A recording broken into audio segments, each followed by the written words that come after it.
Hey, Chaz. Yeah, Julia. So I don't often text you at 7 o'clock in the morning. No, you don't. No, I'm not weird. A little bit.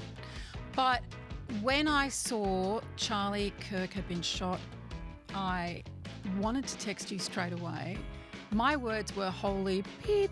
Tell me what your first reaction to this was, because it was obvious immediately. This was huge.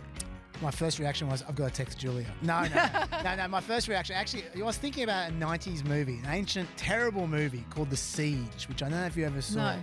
Basically, there were one too many terrorist attacks in New York, and there was martial law. The people called for martial law. They begged for the authorities to take over and to crack down on society's freedoms.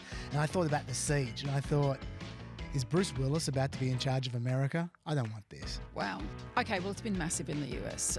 The response to this, there's so much to unpack in this story. We're really glad to have you here. Jez is away and you're filling in again. Thank you. And this is Not Stupid. We're on Gadigal land, and this is where we talk about the news of the week, the things that have been perplexing you, grabbing your attention, and frankly, boggling your brain, as it has been this week.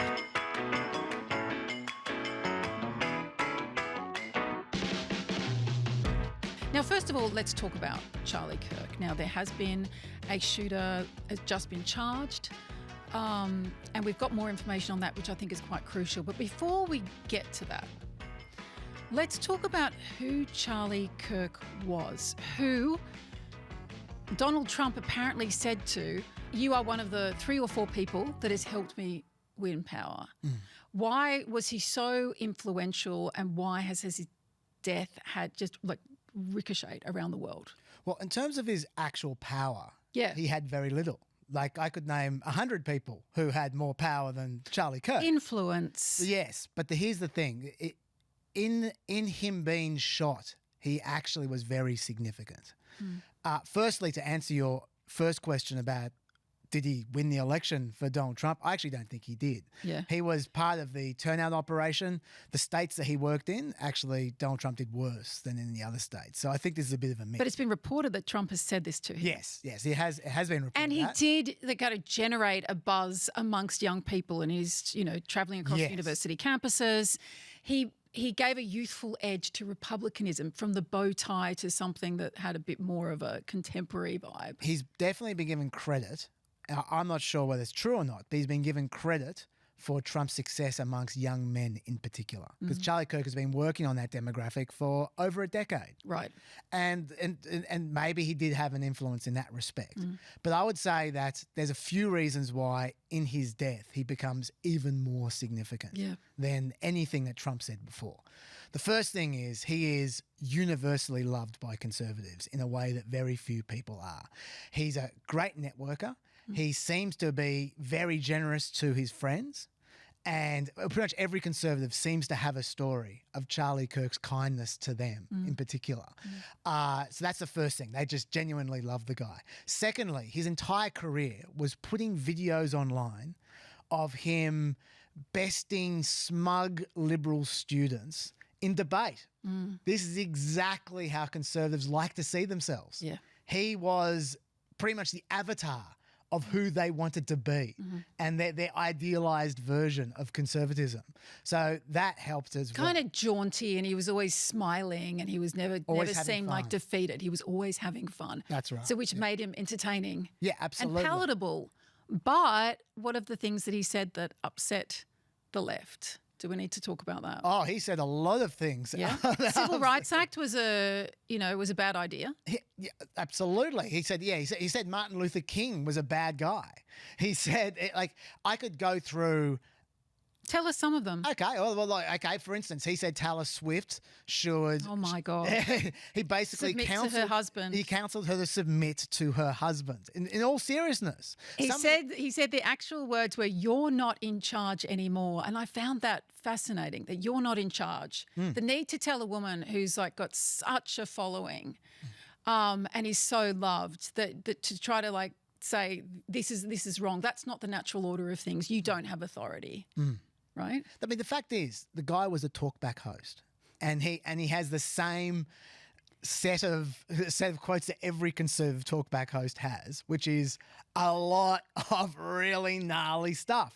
That is true.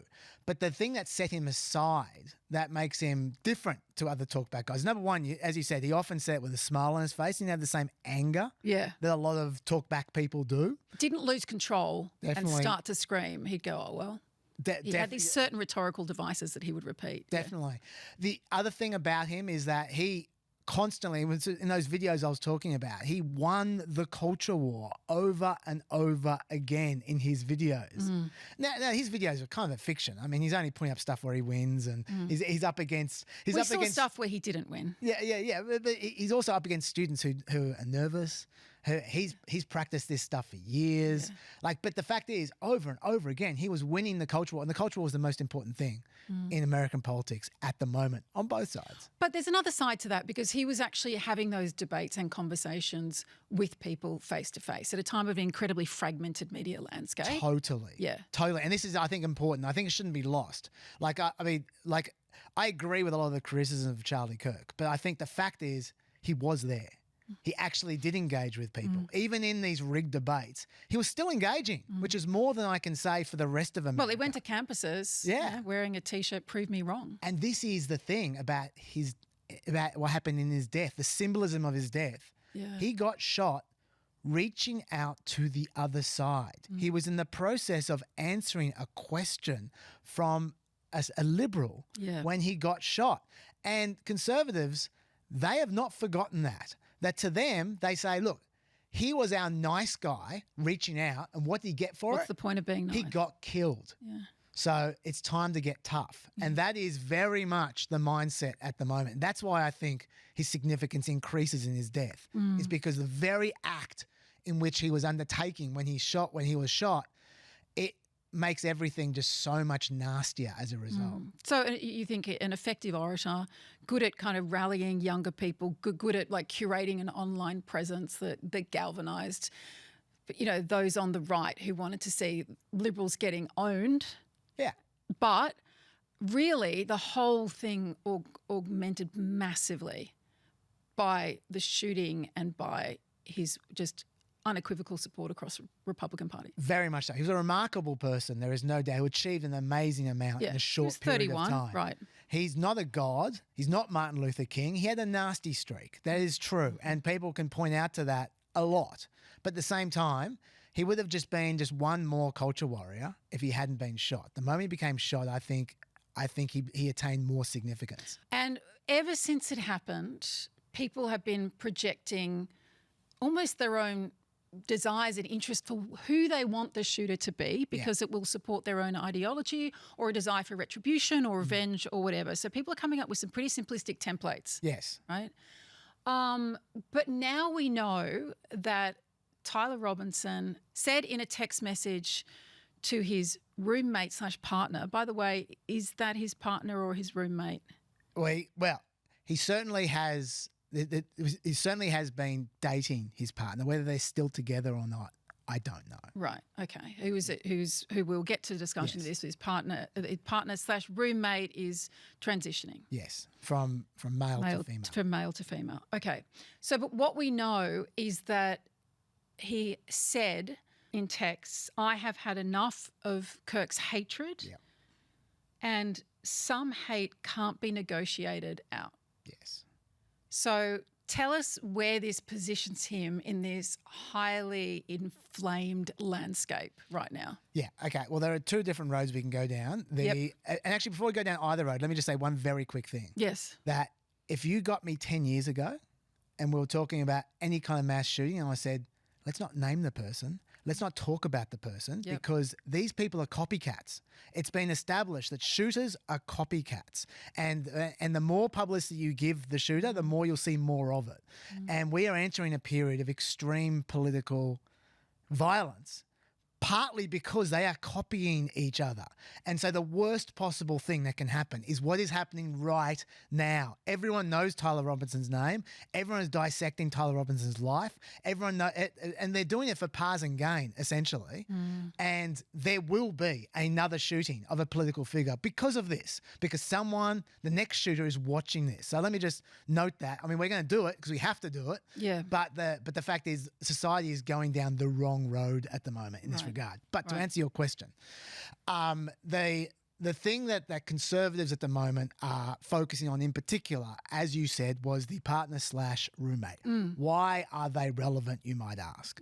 The reason why they appear to be relevant to conservatives is because something happened to Tyler Robinson. He seemed to be a relatively happy, normal. Grew up in a Republican family, did well at school. Honor student, all the rest of it. Went to uni. It was all kind of standing. After one semester, dropped out. And then enrolled as an electrician, as an apprentice electrician for 3 years. Got mixed up in a bunch of online communities, became very, very online, and then initiated this relationship.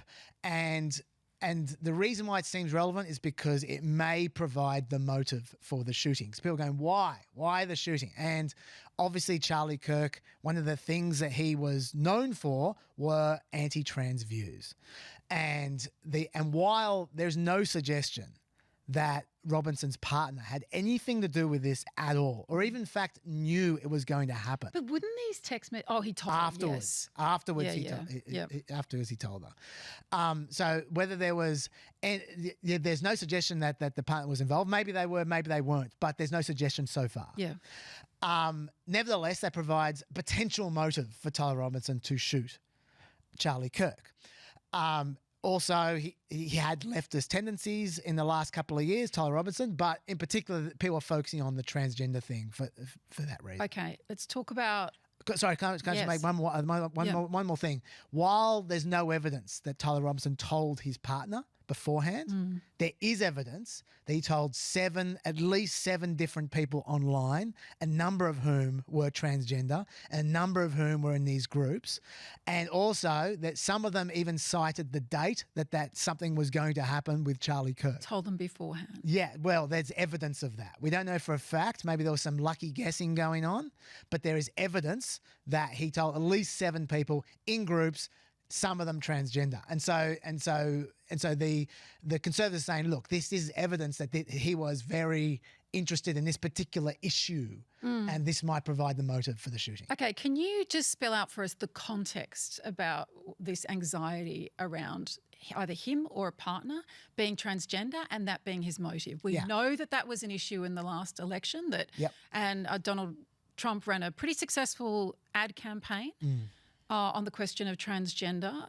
Now, why? And at the time they were talking about transgender shooters. I don't even know why that was the case. Social conservatives have been trying to build a case for a few years now that transgender people are mentally ill, and that because they are mentally ill, they are dangerous. But you say a few years. This goes back many decades. This is in the medical establishment, right? But you're saying they've reignited. I'm saying the last probably 2 years they've been trying to make the case that shooters are disproportionately transgender. That transgender people are violent, and because they are confused, and because they are mentally ill, and they are lashing out. And so they're not saying every transgender person is dangerous, but they are saying that they're disproportionately a threat. And that is, I don't need to tell you how dangerous that attitude is. Tell us about the statistics for that. Okay, so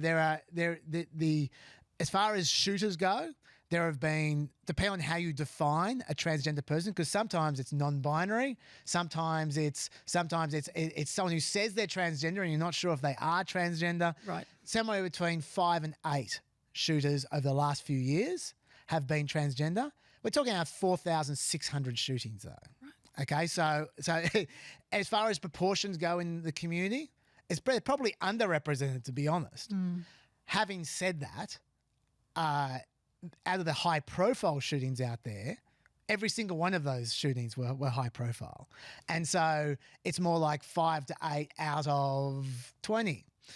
Now, so what that means is that feels to a conservative like, oh, they're everywhere. All these shootings are transgender people. When in reality, that's not the case at all. The reason they're high profile might be because they're transgender. Right. That's one of the factors. Haven't some conservatives been suggesting like rounding up transgender people? Quite literally. Quite literally, there have been conservatives before this I'm talking about. There have been conservatives suggesting that because they are so dangerous, they need to be rounded up and studied until we know that they're safe. I mean, I don't like drawing comparisons to World War II, but there are vibes of that kind of thing where you're dehumanizing people and talking about them like they're medical subjects. There is a bit of a vibe of that. And so to be perfectly honest, as soon as I heard that this shooting occurred during during Kirk answering a question about transgender shooters, which it did, I just thought, oh my God, I so hope this wasn't a transgender shooter. But then now it's not him, but it's a partner. So. Yeah, and all they're doing is they're just saying, oh, it's a transgender activist. They're not transgender themselves, but they're an activist for transgender. They're just moving the window slightly to the left, and they're using the same arguments and they're vilifying in the same way, even though it's not. Right. Tyler Robson's not trans. Okay, so there's been a lot of discussion about sexual or gender identity, about partners, about political affiliation, possible motivations. Do you think that we're missing something about the context in which he was planning this act of violence? I think we are. I think we are in a big way. And I think actually one of the keys to this is something which everyone has interpreted in their own way, which is the inscriptions written on the bullets. It's one of the most defining elements of this shooting. The two inscriptions in particular that everyone is using for their own ends. Yeah. One, hey, fascist, catch, and then the symbols up, right, down, down, down, which that whole string sounds weird, but that whole string is actually a reference to a game about fascists, bombing fascists. It's a fascist society, and those downward instructions and up and across is how you bomb someone on the game. All right. So it's an inside gaming joke. Yes, and the other one is "Oh Bella Ciao, Bella Ciao, Bella Ciao, Ciao, Ciao," which is an anti-fascist Italian anthem from after World War II, which has been appropriated by many people since. Now the left will say, oh, Bella Ciao, Bella Ciao, Bella Ciao, Ciao, Ciao. That's referred to by the Groypers, who are these far-right neo-Nazi types, like white nationalist types. So they say, oh, so actually he's from the right.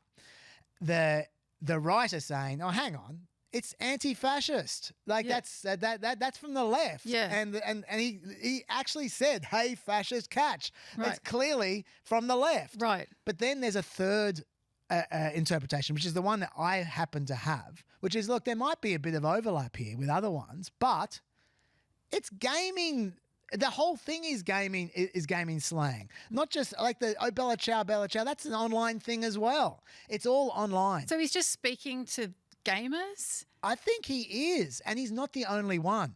Well, this is what I think people have missed, because they focus on one high-profile shooting. They try and decipher clues, but they don't look at the full context. Right now, there are many, many shootings with young people, in particular, people between the ages of about 16 and 22. Usually blokes. Pretty much always blokes. Pretty much always blokes. Yeah, okay. Always blokes.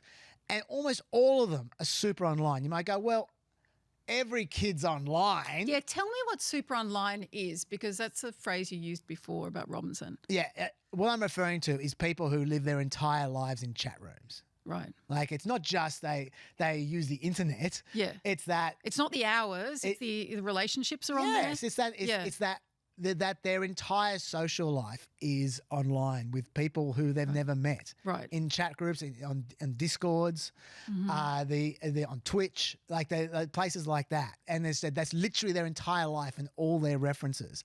And Robinson's was one of them, but he's not the only one. In fact, at the same time, and this hasn't got much publicity, Julia. Yeah. At exactly the same time this was happening, there was another shooting, one state over, from a 16-year-old who is a school shooting who who shot 2 people, wounded them, and then shot himself in the head.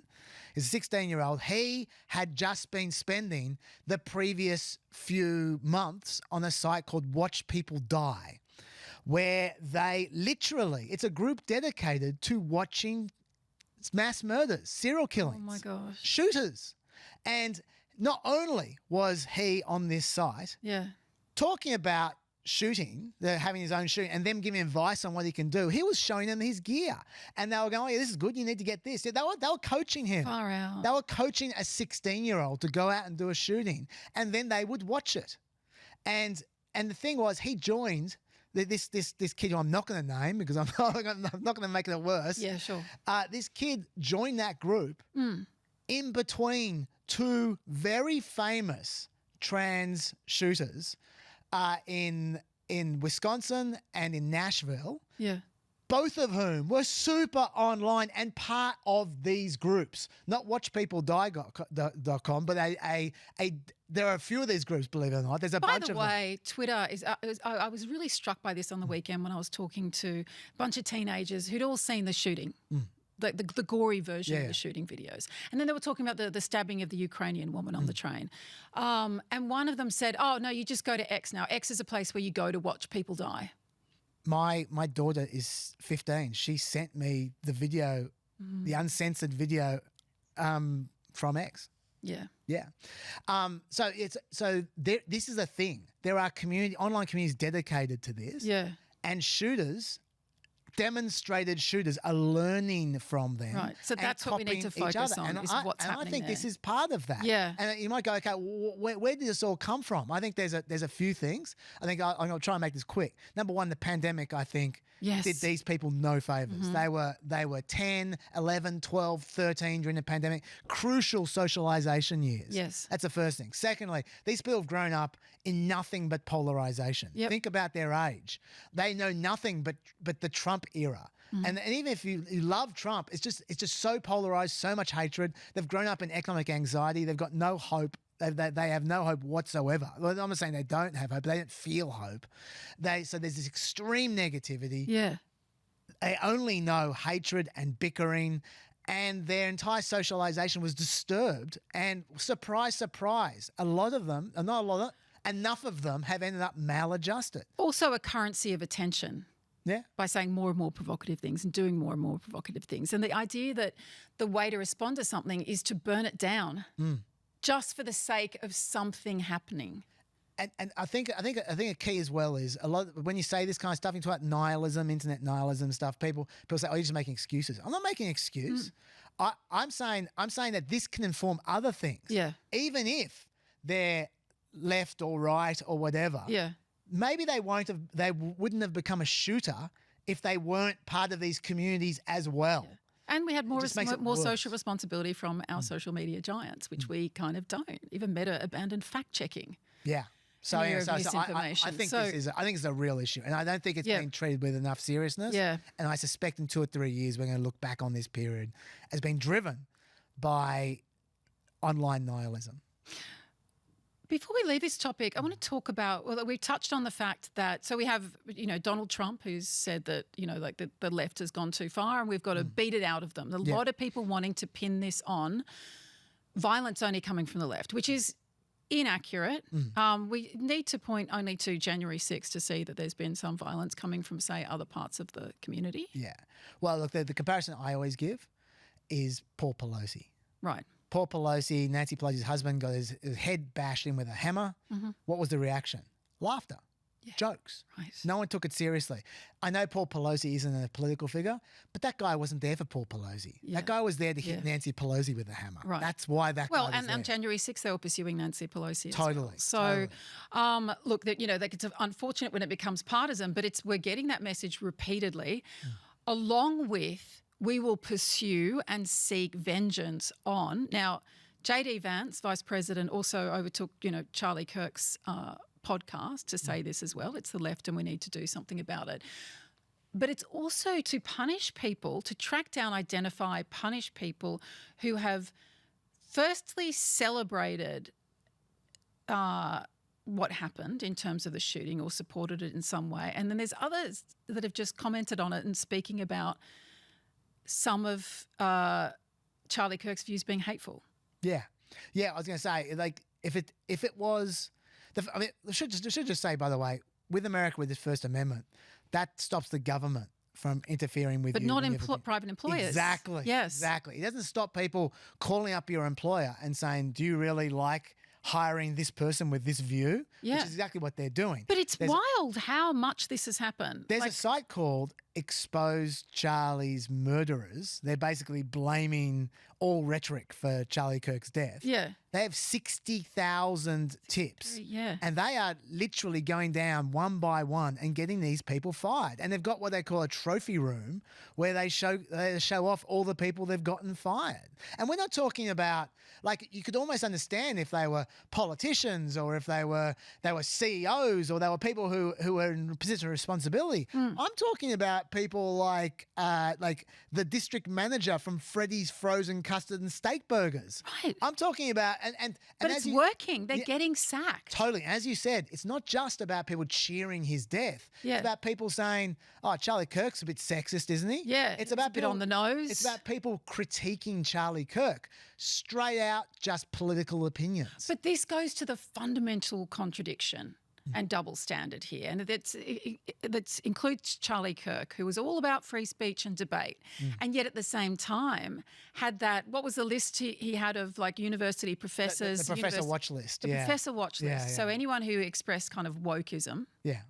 Or even what he would call wokeism. Even just leftism, really. Or leftism, okay, should be identified and outed and punished. So and they were harassed and threatened.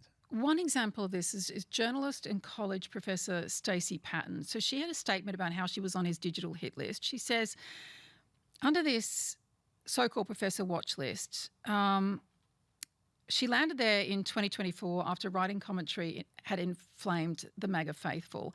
And once her name went up, the harassment machine roared to life. Her inbox, her voicemail deluged. And it was such a relentless flood that the head of campus security reached out to offer me an escort because they were worried about her safety. So that is what's contradictory in all of this, isn't it? Oh, we must fight the left because they won't let us say what we want to say, and this false idea that the left will therefore shoot and kill people as a consequence of that. But at the same time, cracking down on free speech in a way that we listen to what Pam Bondi wanted to say about she was going to tackle hate speech. A whole bunch of rusted-on conservatives are like, what the hell?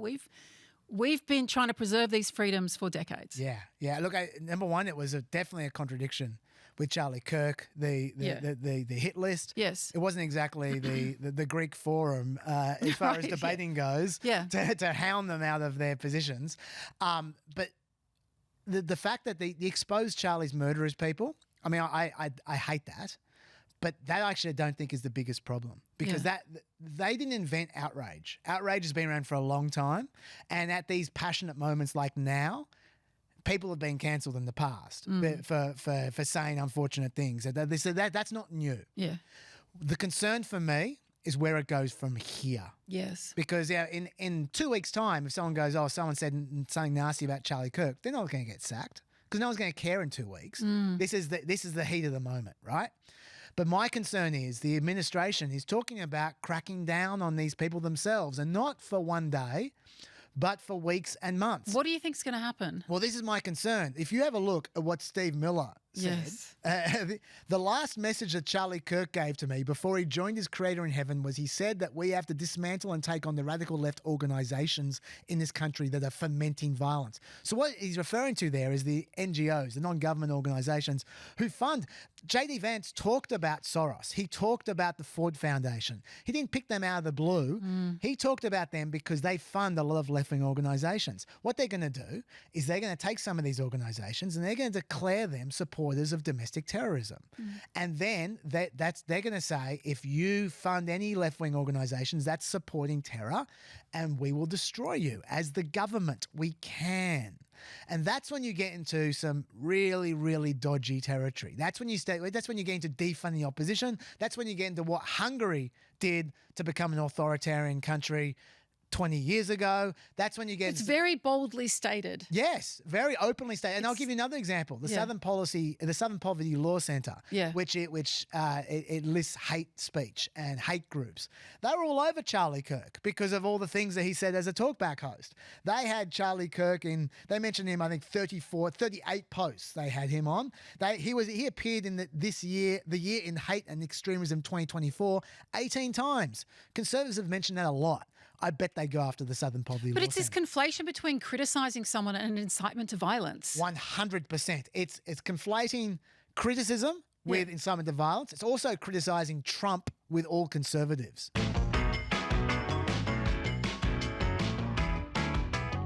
Let's talk about the stats that JD Vance keeps citing, which is a growing, not just tolerance for acceptance of, approval of violence used for political ends by the left. Now, that's garbage. You don't have to go back too far to see that those views on the right during the Biden presidency. In so many people have done reports on this. It doesn't matter which time period you talk about. The last 2 years, the last 5 years, the last 10 years, generally speaking, the ratio is the same all the time. About half of political violence is from the right, about a quarter is from the left. But overall, it's growing, right? Oh, yeah, overall it's like... It's growing amongst everyone. Have been really taken aback by it.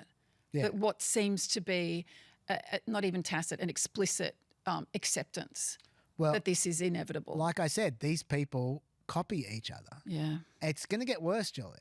You look at history. That we are in 1967. Like, it's going to get worse, and then it'll eventually get better. But this is going to be a dark period.